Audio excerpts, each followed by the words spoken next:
My name is Angela Belcher, and I'm an engineer here at MIT, and I have a question for you today. How many people here, show of hands, think that humanity was able to mine an asteroid first or develop a screen for ovarian cancer? How many think it was mine an asteroid? Raise your hand. How many think it was develop a screen for ovarian cancer? I'm going to give you the answer here today.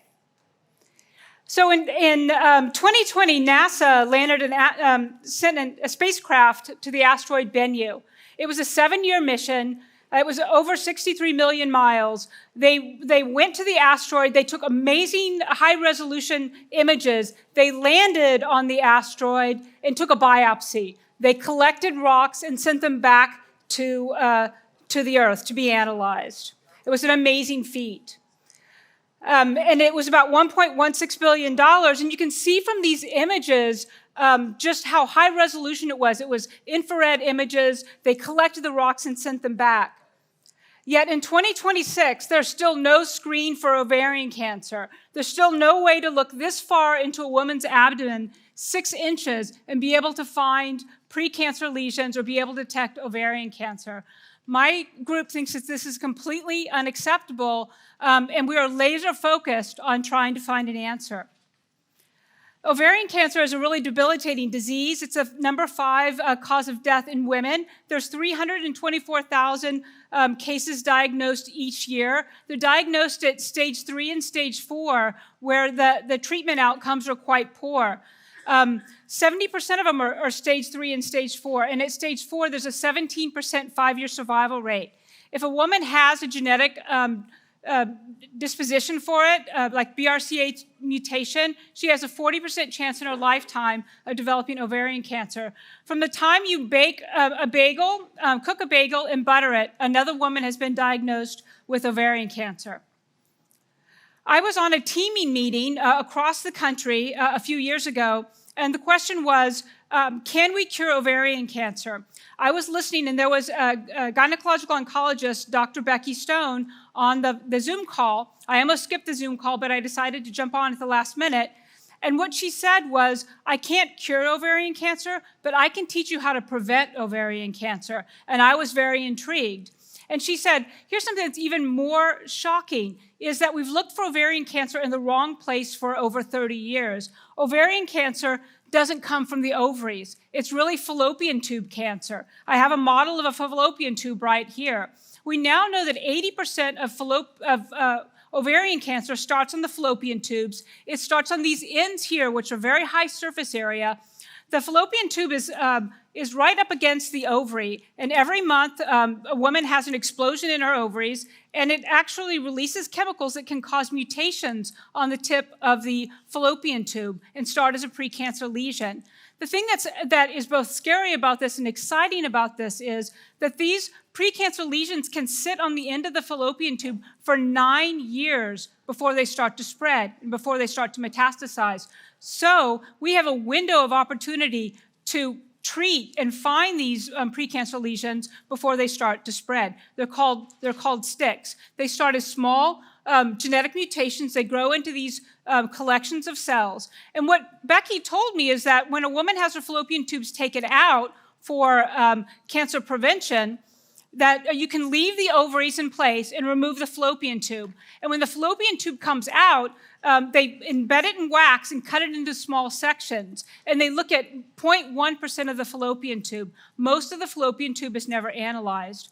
And she said, what we need to do is figure out how to scan the fallopian tube rapidly to look for these precancer lesions, because we don't even understand the biology for how ovarian cancer forms. I never met her. I instant messaged her, and I said, we at MIT can develop an instrument that can rapidly scan a fallopian tube and look for these tiny lesions. This is basically, you can leave the ovaries and take the fallopian tube and reduce cancer by 80% for women. So we started thinking about this problem, and they said, this is looking for a needle in a haystack. We need to scan this whole organ and look for something that's about 200 microns in size. And I said, well, let's use hyperspectral imaging to do that. Let's build an instrument that uses hyperspectral imaging, which is let's use many different wavelengths of light at one time, rapidly scan a fallopian tube, collect all the data, develop a hyperspectral cube, and feed that into a deep learning model, and let's see if we can actually rapidly detect this ovarian cancer. So this is initially done in ex vivo samples. So what happens is every woman now that undergoes risk-reducing surgery who has their fallopian tubes taken out at Johns Hopkins, they are put in organ transport media, FedEx to MIT, and scanned in our instrument. As of last night, we've scanned 84 women for trying to find precancer lesions. And so we built it. We're at MIT, we built everything from scratch. We built the instruments from scratch. We use near-infrared imaging, imaging above 1,000 nanometers. It took us less than 3 years to go from idea to be able to scan 84 women. We're the only people in the world that have this capability and have the permission to scan tubes that are coming straight out of surgery. So women are in surgery, they come out and they make it into our instrument where we scan it. We're building the largest optical database in the world of whole organs, of fallopian tubes, and we can scan the whole fallopian tube down to a single cell, feed it into our algorithms. We're also working with Anantha, as was mentioned before. We've developed our own chips, our own AI chips, so that we can scan in real time and get information back to pathologists. This is patient number 63, who I know very well. This is me. This is my fallopian tube right after coming out of surgery. The grayscale image is a hyperspectral image of a fallopian tube, where when I initially said, oh, we can do this in 15 minutes, I'm a professor, I don't actually do anything really. I said my students can do this. My students developed everything from scratch. It was initially 8 hours per scan, and as of last night, it's under 15 minutes. We can go into high resolution and point where we think things look unusual. How does light interact with a regular fallopian tube from one that has a precancer lesion? And then we can map it all out.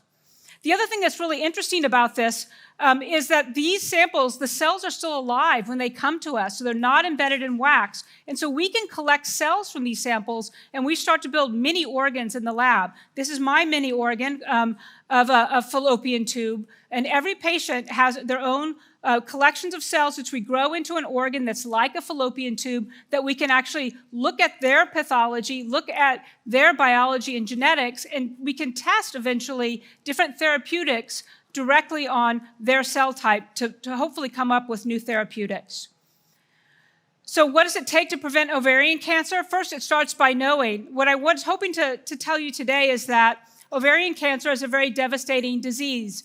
It's considered rare, but it's 1 in 78 women. I bet everyone here knows someone who was touched by ovarian cancer. The symptoms are very amorphous. They're very general. It's bloating, increased urination, pelvic pain. Many women ignore those, but anyone who feels those kinds of symptoms should talk to their doctor. We now know that there is no screen for ovarian cancer. It is my lab and our collaborators' mission to develop a screen for ovarian cancer in the next 5 years. We want every woman who goes to the doctor and has a mammogram or a colonoscopy to be able to have a screen for ovarian cancer. We also know that you can prevent ovarian cancer by having your fallopian tubes removed. Instead of having tubes tied, a patient can have their fallopian tubes taken out. It takes less than 5 additional minutes. Having tubes tied does not reduce ovarian cancer. Having tubes removed decreases ovarian cancer, reduces ovarian cancer. So that's what I wanted to share with you today. Share with your loved ones that we're working on a screen for ovarian cancer, and there is prevention of ovarian cancer. Can we outsmart ovarian cancer? Absolutely. This is our public health campaign, which is called Outsmart Ovarian Cancer. And share it with your friends, and thank you for your attention.